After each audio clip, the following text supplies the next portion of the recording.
This is the story of how I attempted to create an official LEGO store display. Hey everybody, I'm Adam. Welcome back to the channel. If you're new here, thanks for joining me.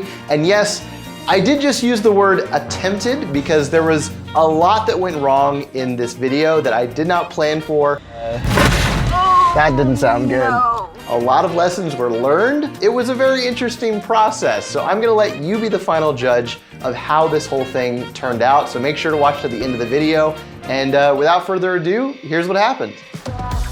Now, I live in Atlanta, Georgia, and I'm a proud member of Peachlug. That's my local LEGO user group here in the Atlanta area, and they host all kinds of fun activities and meetups for adult fans of LEGO. They participate in conventions and events together, and I've had a blast getting to know everybody in the group over the last year or so. Every once in a while, a local LUG will collaborate with the local retail stores in the area to display mocks created by AFOLs in the actual store. As soon as I heard about this, I knew I had to build something. I mean, how cool is it to get the opportunity to put something that you built in an actual LEGO store? I think that's awesome. Not only that, but I currently live only 5 minutes away from one of the 2 retail locations in the Atlanta area. So it's super close, and I knew it was something that I could go back and check out whenever I wanted to. The rules are as follows. It has to fit within the exact dimensions of the actual window display, which means this can't be a huge, massive build. It's gotta fit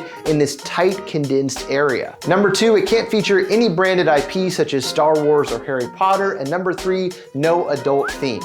Now that rule about no branded IP is very interesting because it does not exclude original LEGO IP. That means everything from Bionicle to Fabuland, all the original LEGO IP is on the table here.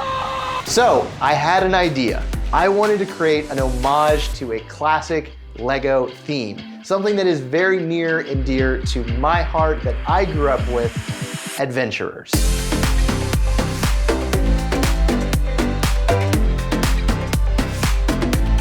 Adventurers.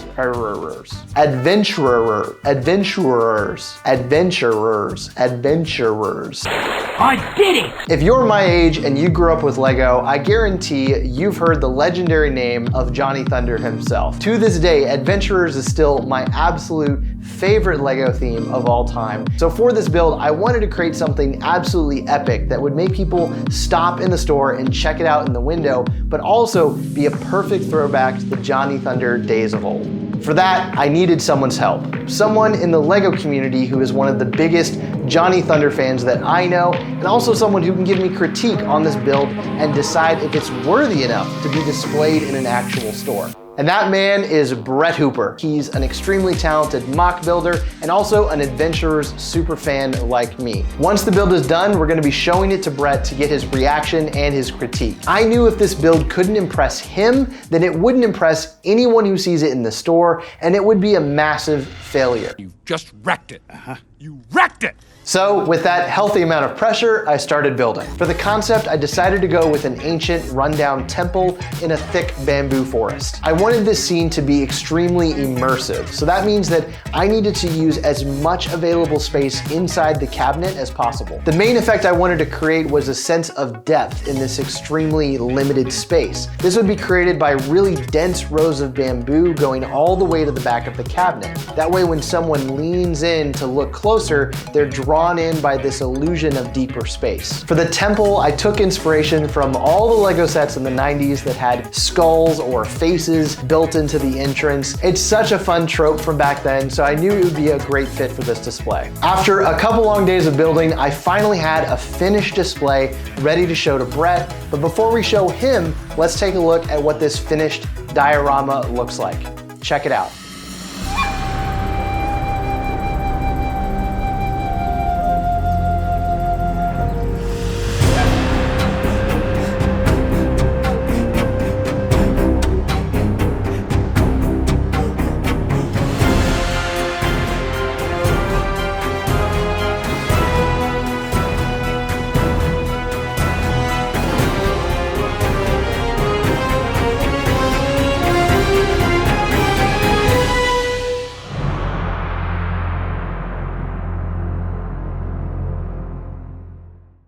I'm really proud of how this build looks at this point. All these rows of bamboo really create that density that I was looking for and make it look like this jungle just keeps going even farther back. I'm really happy with how the temple build turned out. I didn't really have a plan while building it. I knew I wanted a stone staircase from the start, something very Aztec to really sell the old ancient temple vibes. These curved walls ended up looking really good. I made those using some snot techniques, along with some hinged bricks at the bottom and the top. I even added some gold treasure inside just for anyone who leans down to look closer. These stacks of treasure are made using these gold 2x4 bricks, which are really cool. I found these on the Pick-a-Brick wall many years ago and I haven't seen them since, so it was really fun to find a use for those. And of course, I had to add Johnny Thunder and his crew arriving at this temple about to discover this hidden treasure. Since Johnny is our hero, I wanted to elevate him a little bit higher in the build than the others, so I created this mossy rock for him to climb up on. Now that the model is finished, it was time to give Brett a call and see what he thinks. I want to get you to look at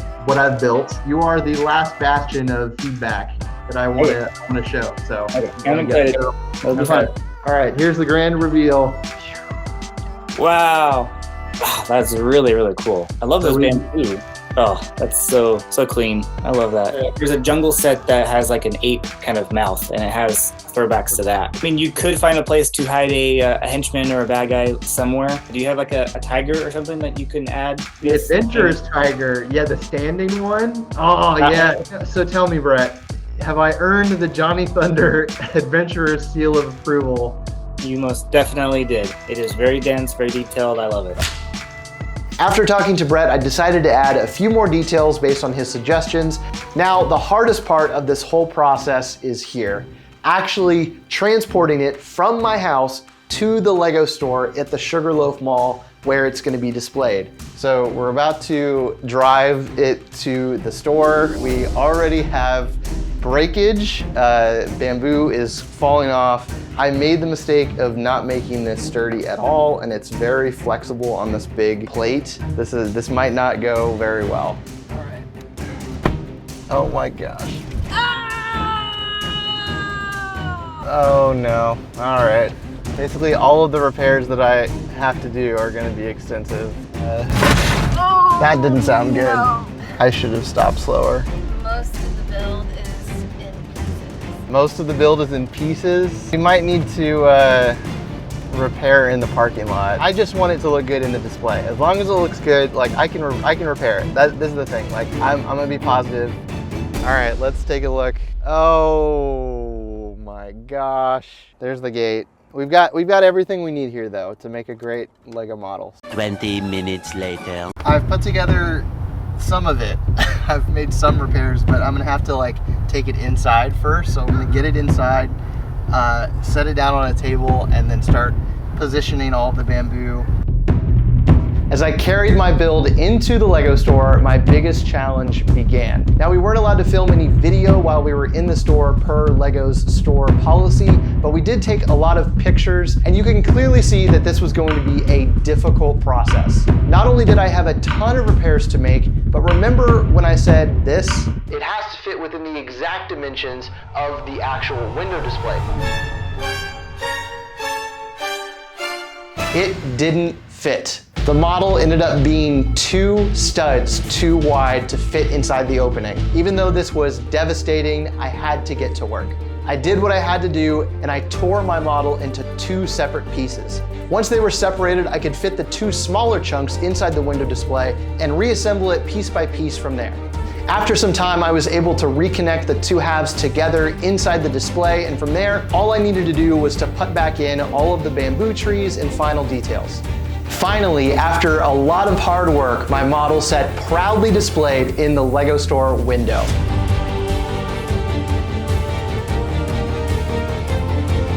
Even though it needed repairs, at this point, it looked amazing.